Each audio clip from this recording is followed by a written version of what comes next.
whining, but all right. Well, let's do this clash, and then we'll do this intervention. Clash of the Champions. This was December 7th, 1988. It opened with Eddie Gilbert and Ron Simmons against the Fantastics. What? It opened with Eddie Gilbert. Just kidding. I watched this one. Oh, right. Okay, yeah. So this is the final in the tournament to crown new U.S. Tag Team Champions. They showed Jason Hervey and his totally hot 1980s girlfriend on camera. It's Debbie Gibson, it looked like. It may have been. And then they spent a lot of time showing, and I put this in quotes, hot girls in the crowd. I know times change and standards of beauty change, but let me tell you, I came of age in the 1980s. These women were not hot then. This is not the best looking crowd I ever saw. As I noted last week, the only way that you could tell the women from the men was the women had blue eyeshadow. Yes. Other than that, indistinguishable. They all look like an Armstrong.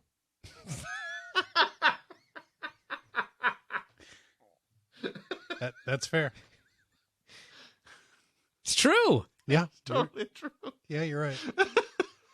Yeah. The mullet with the perm in the back. Yeah. Yeah. I had one. They all look like an Armstrong. There were a lot of Armstrongs, you know. Actually, they may all have been. Yeah. Down south. Now that I think about it. So this match ruled, everyone. It was two babyface teams in the tournament finals. So they're doing a lot of mat wrestling and stuff. And then at one point, Gilbert hits a throw on the Fantastics. He does a little strut around the ring. And then a second later, the Fantastic makes him look silly. And he turns and wiggles his ass at him. And they laughed it off, clapped, shook hands, no hard feelings. And they kept wrestling. And then the next time temper started to rise, they did not laugh it off. And they're getting more and more pissed. And they had a blimp cam in this. This is the only show I remember them using this outside of like ladder matches. It was kind of cool, except it was zoomed out way, way, way too far. Yeah, they were like, that's a great shot. And I'm like, it looks like I'm looking at a stamp.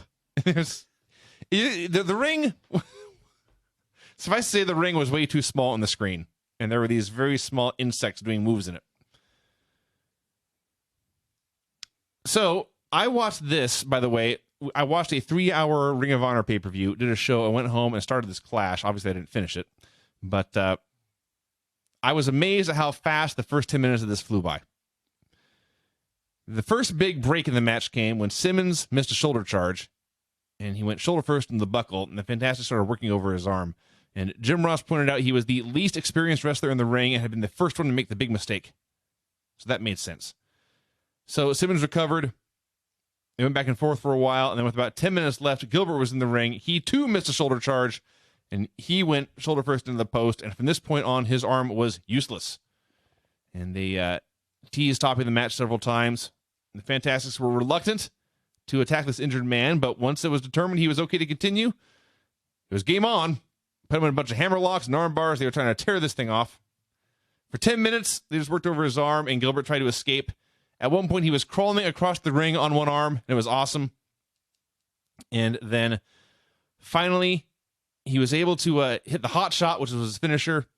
Then, rather than the tag out, he made a mistake. He tried another corner charge, hit his arm in the post again, and they schoolboyed him for the win. Just great. Went 29 minutes. At no point did it drag. Excellent intensity from all four men. And the best part to me is that the match started with a missed shoulder charge, and that was foreshadowing because it also ended on a missed shoulder charge. Remember that one match we did, and the dude was like, when we're winning on you... It was Tadger. I wasn't going to mention any names, but when we're winning on you, we'll work over your arm. And when you're winning on us, you work over my leg. Remember that? Yes. This is bullshit. You work over a guy's arm because it's going to play into the finish. What a novel concept. They work over Eddie's arm for 15 minutes, and finally, with a minute left in the time limit, he runs into the corner, he hits a post with his bad arm, and that's one shot to the bad arm too many, and he cannot kick out. Yep. I also love that it was a babyface match, but like the Fantastics were very subtle heels. And so it was so subtle. There was one spot where Eddie and Bobby Fulton have a stare down. And they've got this stare down. And Eddie won't even back down an inch. Like, he doesn't back an inch. And Fulton is also being a tough guy, but he backed up an inch.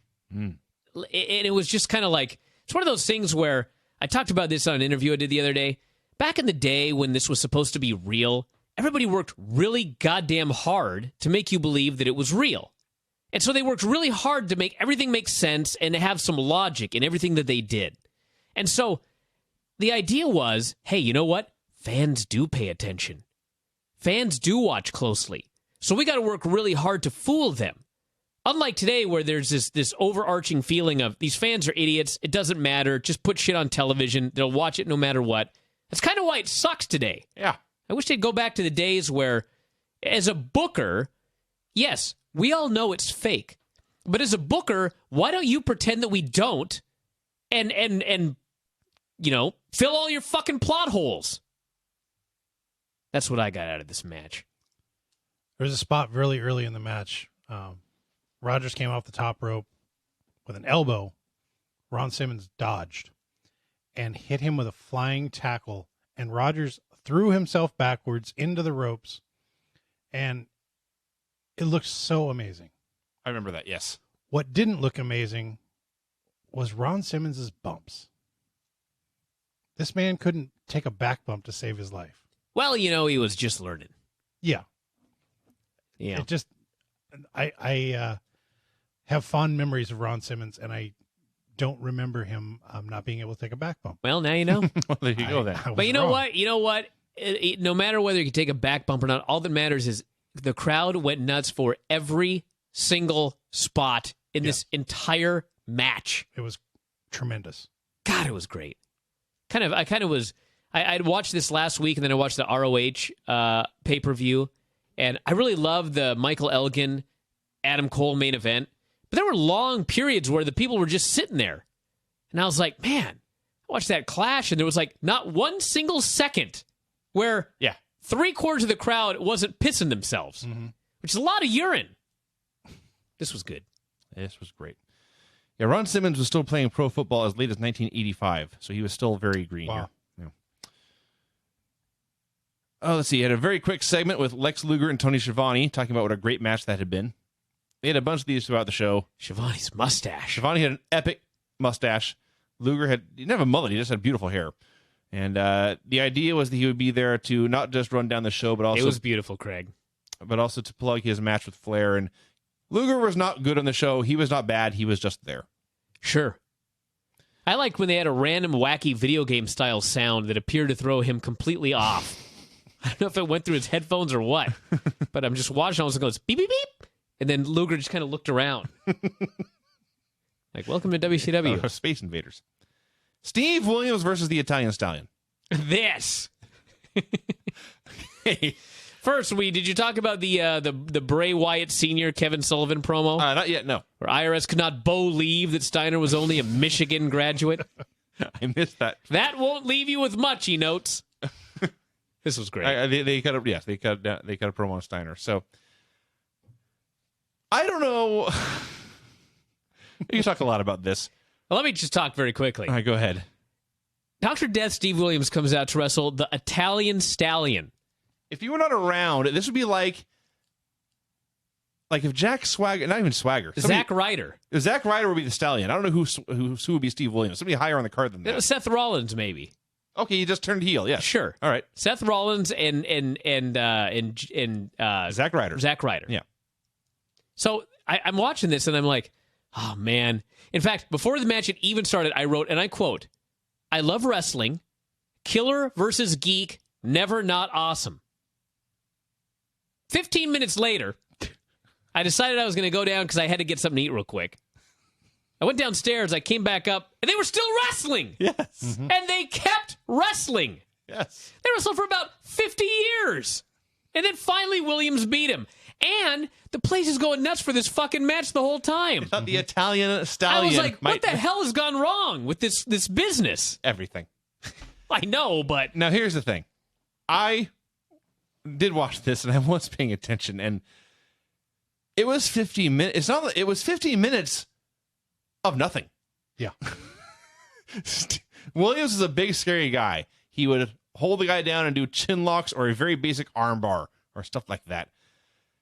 And then a Stallion would fight free, and he'd throw a bunch of punches and hit like one drop kick, and the place would go nuts. Then Williams would cut him off. And they just repeated this, as you noted, for like 15 minutes. If, as you noted, Seth Rollins and Zack Ryder tried this match for 15 minutes, the death that match would die.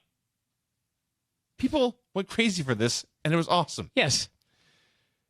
They were so excited to see the underdog maybe pull off the upset, even though no one could possibly have believed that could ever happen.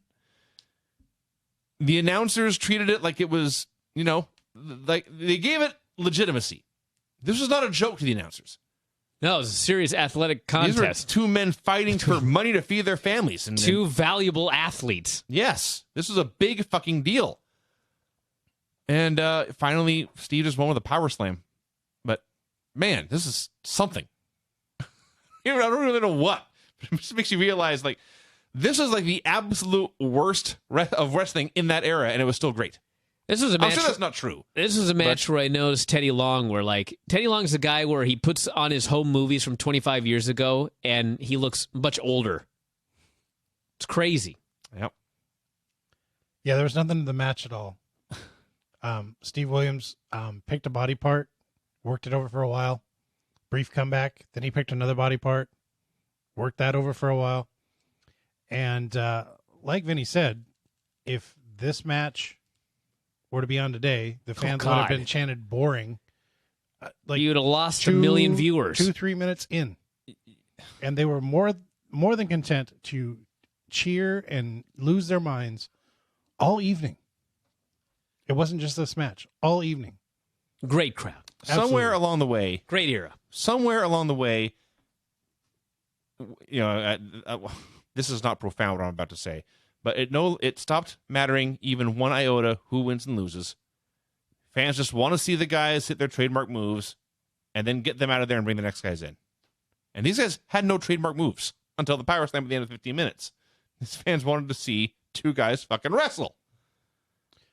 When I was younger, they had a block of wrestling on Saturday nights, Channel 11. And it went WWE, NWA, and then it was like Glow and Powerful Women of Wrestling. I remember this because I was We also, of course, yeah. I was thinking about, like, I watched this clash and I remembered parts of it. Yeah. And in my memory, I didn't start watching wrestling this early. But the more stuff I watched on the network, the more I realized it. In fact, I watched a hell of a lot more than I thought I did. Mm-hmm. And it was because of that block. Because because I watched all the WWF. But then when it was over, the WCW show came on or the NWA show came on, and I'd watch it. But I wouldn't pay as close of attention. I think that's what the issue was. Well, I was under the impression that WWE was, in fact, fake. Many people were. But then the real stuff came on. Real stuff came on. Sure. It was NWA. Those Hurricane Ranas. Those Frankensteiners. No, just the way there wasn't goofy gimmicks. Yes. The way Bobby Eaton threw a punch. Well, that's true. That helped. Good Lord. Well, we'll get to that. Yeah. All right. We had a Magnum TA segment interviewing the Junkyard Dog. Every ninth word I understood. I understood the gist of what he was there for. He had come to help his friend Ivan Koloff fight the Russian assassins. When did Junkyard Dog and Ivan Koloff become friends? That's news to me. He also referred to Paul Jones as, quote, nothing but the devil. Seems strong. We then had the best match I ever saw. I told you. Ivan Koloff with one hand tied behind his back versus number one Paul Jones. First of all, the one hand tied behind his back stip needs to be brought back soon. That's a good one. So, Paul Jones was the best cowardly heel ever here. Ivan Koloff literally had one hand tied behind his back. Yes. But Paul Jones was still backing off and afraid and complaining that this wasn't fair. To him, mind you. It was not fair to him. So, Ivan's offense at this point, in the best of times, was limited. Here, of course, he could do punches with one hand, he could do kicks, and he could do headbutts, and that was it. But it was enough. And he had control of things until Paul Jones, fighting a man with one arm tied behind his back, resorted to cheating. He went to a foreign object. Yes. Here I wrote, this is amazing. So he hit the foreign object one time.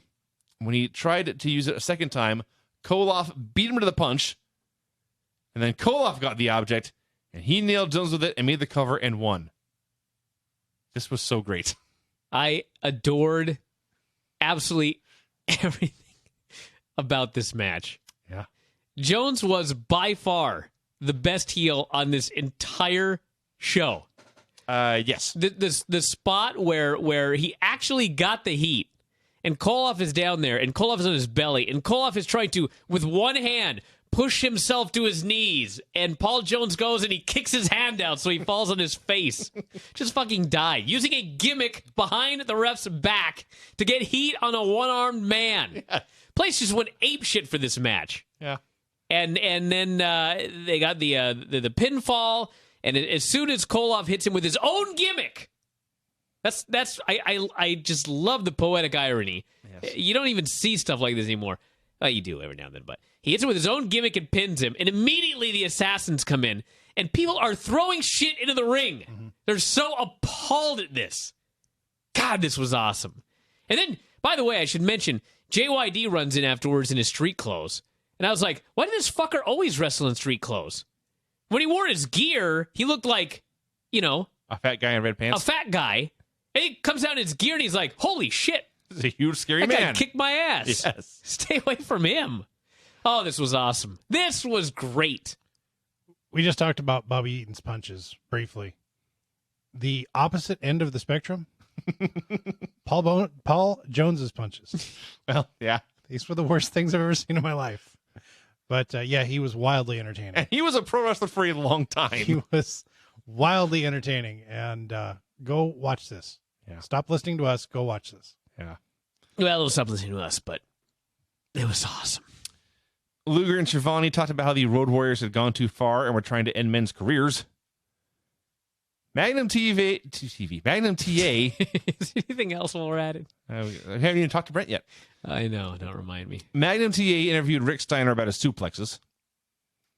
I can only assume that Rick Steiner is legitimately actually crazy. Because to think they took a guy who was this big and this bad and this scary and had him go on TV as a complete goofball clown. This must be what he's actually like. That's a very smart guy. Well, maybe I'm wrong. Because Rick Steiner is a horrifying man. Oh, yeah. He'd kill everyone. And they put him on TV and he came off like a goof.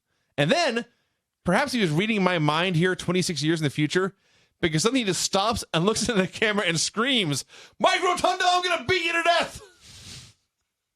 And I went, ah! Yeah, he's great. Yeah. Dusty Rhodes in his singles match versus Road Warrior Animal. Dusty and the Road Warriors have been 6-man tag champs, and the Road Warriors have turned heel. So this was the match to determine the winner here would get possession of the belts and get to choose a new partner or partners. So Dusty hit the ring and ran wild. He kicked Road Warrior Animal's ass. And if you weren't around back then, you'd understand Road Warriors sold for nobody. 90% of their matches were over in 3 minutes or less. And even when they had the big main events, they just kicked men's asses for 20 minutes. Then it's just 3 minutes. So Dusty laying into a Road Warrior and making him look like a complete goof was unheard of. So he's hooking the figure 4, about to break this man's leg, and then he stops and for no reason just backhands the ref.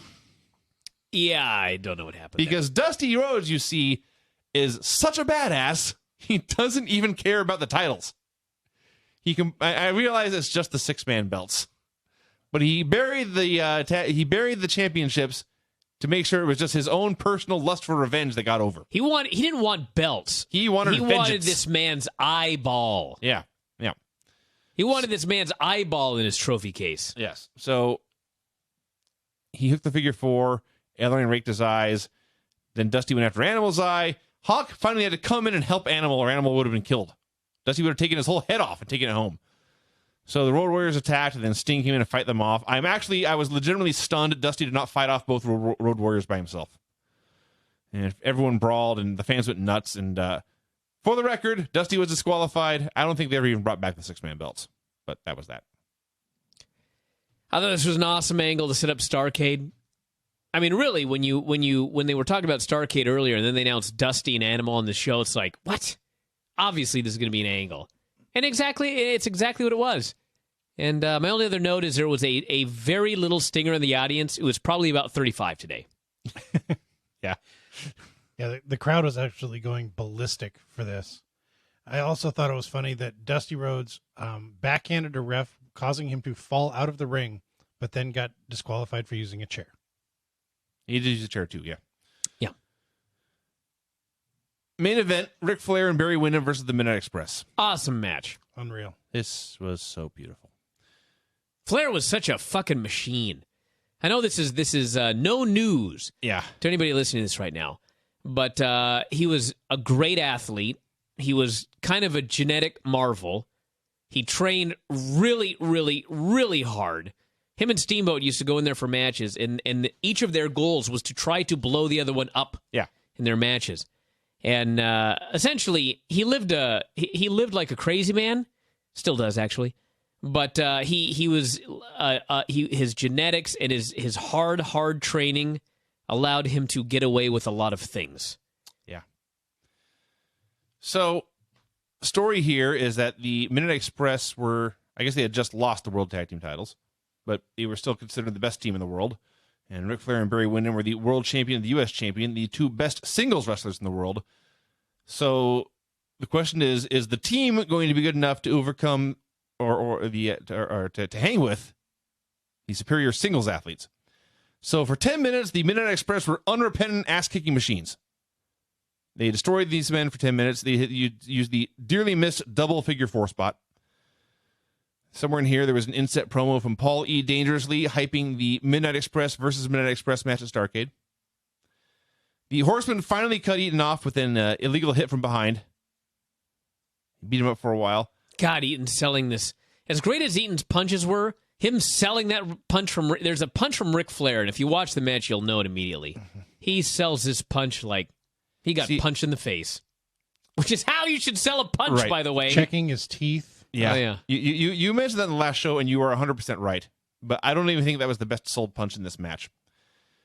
So they're beating Eaton up for a while, and finally, Flair's got him in the corner, and Flair hits a giant chop, and Eaton sells it, but then he fires back with a bullseye punch right to the nose. And Flair just stops, and he's dazed for a second, and then very slowly he reaches up and grabs his face. And if you've ever been punched in the nose, there's a delayed reaction to this.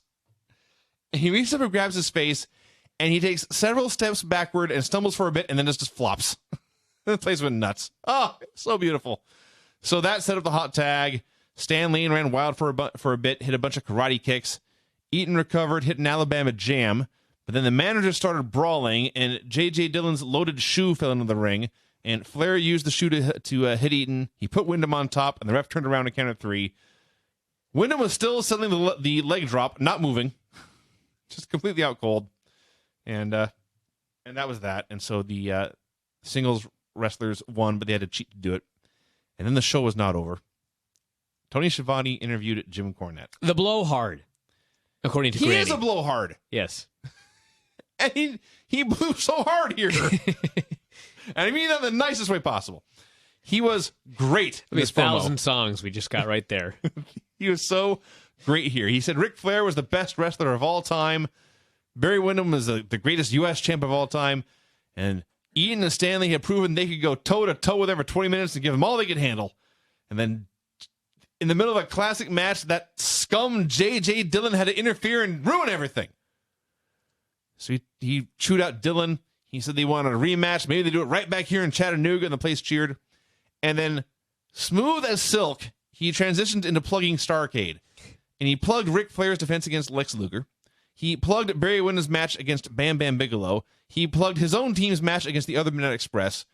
Then said they had just turned babyface after years and years and years of being top heels. He said, all those people who used to boo us, they cheer us now. Why? Because they know we're right. And because they know we're right, we're going to keep kicking ass just for you. He left. It was amazing. A work of art.